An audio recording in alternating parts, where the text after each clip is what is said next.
Continuação, leitura do livro As 5 Linguagens do Amor, parte 19, página 113. Charlie, o gato, foi muito gentil em deixar o quarto quando eu cheguei. Saltando da cama, ele procurou outro local e eu, em poucos minutos, assumi o seu lugar naquele confortável leito. Após uma rápida reflexão sobre aquele dia, adormeci. Antes, porém, que perdesse o contato com a realidade, a porta do quarto foi escancarada e um monstro pulou sobre mim.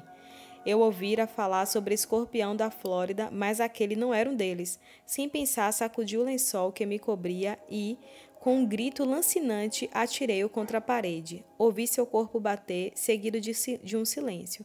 Pat e Patsy correram, acenderam a luz e nós três olhamos para Charlie, ainda estendido no chão. Pat e Patsy sempre se recordam disso e eu jamais me esquecerei. Charlie recobrou-se em alguns minutos e saiu rapidinho dali. Para falar a verdade, Pat e Patsy contaram-me que ele nunca mais entrou naquele quarto. Após meu episódio com Charlie, não sabia se Pat e Patsy ainda me levariam ao aeroporto e nem se teriam algum interesse por mim. Meus temores, no entanto, desapareceram quando, após o seminário, ele me disse: Dr. Champman, já cursei vários seminários, mas nunca ouvi alguma descrição tão clara a respeito de Patsy e de mim como a que o senhor fez. A linguagem do amor é realmente uma verdade. Não vejo a hora de lhe contar a nossa história. Após despedir-me das pessoas presentes ao seminário, saímos a caminho do aeroporto, em nosso percurso de aproximadamente 45 minutos. Pat e Patsy começaram então a contar-me sua história. Nos primeiros anos de seu casamento tiveram grandes problemas, porém, 22 anos atrás, seus amigos disseram-lhes que eles formavam um casal perfeito. Pat e Patsy realmente acreditavam que seu matrimônio fora realizado nos céus. Eles cresceram na mesma comunidade, frequentaram a mesma igreja e estudaram no mesmo colégio. Seus pais tinham estilos de vida e valores semelhantes. Pat e Patsy apreciavam muitas coisas em comum. Ambos gostavam muito de jogar tênis, velejar e sempre conversavam a respeito de como possuíam os mesmos interesses. Eles aparentemente tinham todas as similaridades que se acredita necessárias para se diminuir os conflitos em um casamento. Começaram o namoro no segundo ano da faculdade, faziam cursos diferentes, mas davam sempre um jeito de se encontrar pelo menos uma vez por mês e em algumas ocasiões especiais. Ainda na escola, estavam convencidos de que haviam nascido um para o outro. Ambos, no entanto, concordaram em terminar a faculdade antes de se casarem. Pelo menos 3 anos seguintes tiveram um relacionamento idílico. Um final de semana ele a visitava em seu campus e no outro a vez dela retribuía a visita dele. No final de semana seguinte eles iam para suas casas visitar suas famílias, mas a maior parte do tempo também ficavam juntos. No quarto final de semana de cada mês, no entanto, ambos concordaram que não se veriam e utilizariam o tempo para desenvolver atividades e seus interesses pessoais. Com exceção de eventos especiais como aniversários, realmente respeitavam esse planejamento. 3 semanas após receberem seus diplomas, ele em economia e ela em sociologia, casaram-se. 2 meses depois, mudaram para a Flórida, onde apareceu uma ótima chance de emprego para Pat. Eles estavam a 3.200 quilômetros de distância do parente mais próximo e podiam desfrutar de uma eterna lua de mel. Os primeiros 3 meses foram emocionantes. Mudar, achar um apartamento e curtir um ao outro. O único motivo de conflito que tinham era a louça para lavar. Pat achava que ele possuía uma técnica mais eficiente para aquela tarefa. Patsy, no entanto, não concordava com aquela ideia. Chegaram então à conclusão de que quem fosse lavar a louça utilizaria a forma que desejasse. E aquela discussão foi desfeita. Eles tinham 6 meses de casamento quando Patsy achou que Pat estava se afastando dela. Trabalhava horas além do expediente normal e, ao chegar em casa, gastava tempo demais no computador. Quando finalmente conseguiu manifestar sua desconfiança a Pat, ele respondeu que não a estava evitando, mas sim tentava manter-se no auge de seu emprego. Disse também que ela não compreendia a pressão que ele sofria em seu trabalho, o quão importante era que ele se saísse bem no primeiro ano da atividade. Patsy não ficou muito satisfeita, mas resolveu dar-lhe o espaço solicitado. Ao final do primeiro ano, Patsy estava desesperada. Patsy fez amizade com diversas senhoras que moravam no mesmo condomínio onde ela residia. Quando sabia que Pat trabalharia até mais tarde, fazia compras com suas amigas, ao invés de ir direto para casa após o trabalho. Algumas vezes ela ainda estava ausente quando ele chegava. Aquilo o aborrecia muito e ele passou a acusá-la de negligência e irresponsabilidade. Patsy respondia: "Pareço parece o roto falando do rasgado. Quem é irresponsável? Quem é o irresponsável? Você não se dá ao luxo nem de me telefonar para avisar que hora chegará em casa? Como eu posso esperá-lo, se nem ao menos sei quando virá? E quando chega, fica o tempo todo colado naquela droga de computador? Você não precisa de uma esposa. Tudo o que necessita é de um computador. Pat então respondeu em um tom de voz mais alto.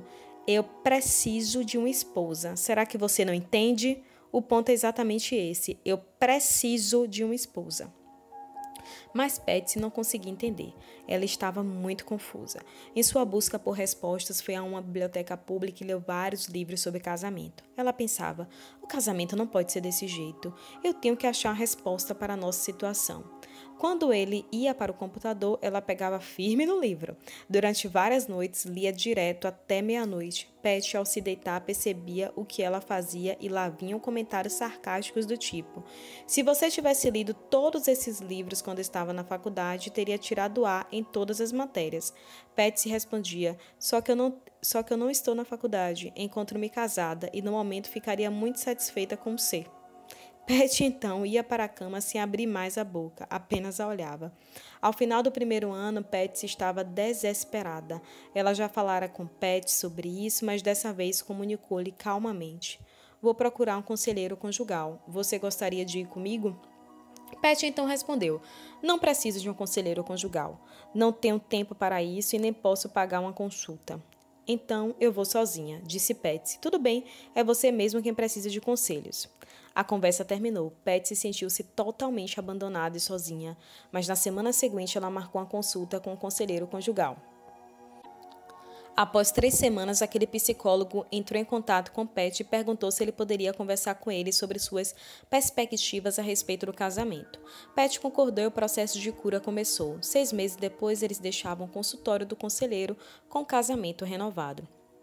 Eu então perguntei a Pat e Patsy: o que foi que vocês aprenderam no aconselhamento que favoreceu essa virada em seu casamento? Pat então respondeu: em resumo, Dr. Champman, aprendemos a falar a primeira linguagem do amor um do outro. O conselheiro não usou esse vocabulário, mas quando o senhor falou hoje em seu seminário, as luzes se acenderam. Minha mente voltou à época do nosso aconselhamento e percebi que foi justamente isso que aconteceu conosco. Nós finalmente aprendemos a falar a linguagem do amor um do outro. Eu então perguntei: e qual é a sua linguagem do amor, Pat? Toque físico, ele respondeu sem titubear. Sem a menor sombra de dúvida, acrescentou Patsy, voltei-me então para ela. E qual a sua linguagem do amor, Patsy? Qualidade de tempo, Dr. Champman. Era isso que eu pedia quando ele gastava todo o tempo com o trabalho e o computador. Quando você descobriu que o toque físico era a linguagem do amor de Pat? Levou um tempo. Pouco a pouco, essa característica começou a surgir durante as sessões de aconselhamento. No começo, acho que Pat nem se apercebeu. Pat então completou: é isso mesmo. Eu estava tão insegura em minha autoestima que levou um tempão até que eu identificasse e percebesse que a ausência do toque de Patsy havia feito com que eu me afastasse dela. Eu nunca disse que precisava do toque dela. Em nossa época de namoro e noivado, eu sempre tomava a iniciativa de abraçar, beijar, andar de mãos dadas, e ela sempre foi receptiva. Isso fazia com que eu achasse que ela me amava. Após nosso casamento, houve situações em que eu a procurei fisicamente e ela não correspondeu. Achei que ela estivesse muito cansada devido às suas responsabilidades no novo emprego. Eu não percebi, mas concluí isso pessoalmente. Senti-me como se ela não me achasse mais atraente. Então decidi que não tomaria mais a iniciativa para não me sentir mais rejeitado. E esperei para ver quanto tempo demoraria que ela decidisse beijar-me, tocar-me ou demonstrar uma nova experiência sexual. Cheguei a esperar 6 semanas por um toque. Aquilo foi insuportável. Eu me afastava para ficar longe da dor que apertava quando estava com ela. Sentia-me rejeitado, dispensado e mal amado. Então Patsy acrescentou: eu não tinha a menor ideia de que ele se sentia dessa forma. Sabia que não me procurava mais, não nos abraçávamos nem nos beijávamos como antes, mas achei que, desde que estávamos casados, isso não era mais tão importante para ele. Compreendia também que estava sob a pressão no trabalho, não tinha, porém, a menor ideia de que ele desejava que eu tomasse a iniciativa. Fez uma pausa e prosseguiu, e foi exatamente como ele disse.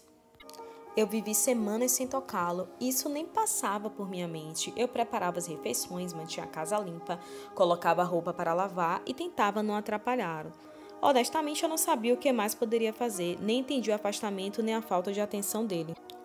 Não é que eu não apreciasse tocá-lo, é que para mim isso não era tão importante. Receber sua atenção, seu tempo, é o que me fazia sentir amada. Não importava se nos beijássemos ou abraçássemos, desde que ele me desse sua atenção, me sentia querida. Respirou fundo e continuou. Levou um bocado de tempo até que localizássemos a raiz do problema e ao descobrirmos que não supríamos a necessidade de amor um do outro, demos uma virada em nosso relacionamento. Quando comecei a tomar a iniciativa de tocá-lo, foi impressionante o que aconteceu. Sua personalidade e seu ânimo mudaram drasticamente. Eu ganhei um novo marido. Quando ele se convenceu de que realmente o amava, então começou a ficar mais sensível às minhas necessidades. Ele ainda tem computador em casa? Perguntei. Tem sim, mas raramente o usa e quando faz, está tudo bem porque eu sei que ele não está casado com o computador. Fazíamos tantas coisas juntos que se tornou fácil para mim dar-lhe a liberdade para usar o computador quando quiser. Pat então disse: "O que me deixou pasmo no seminário hoje foi a forma como sua palestra sobre as linguagens do amor reportou-me aos anos passados. O senhor disse em 20 minutos o que levamos 6 meses para aprender. Bem, não importa a rapidez com que se aprende uma coisa, mas sim o quanto se desfruta dela, e obviamente vocês assimilaram isso muito bem. Pat é uma das pessoas que possuem o toque físico como a primeira linguagem do amor.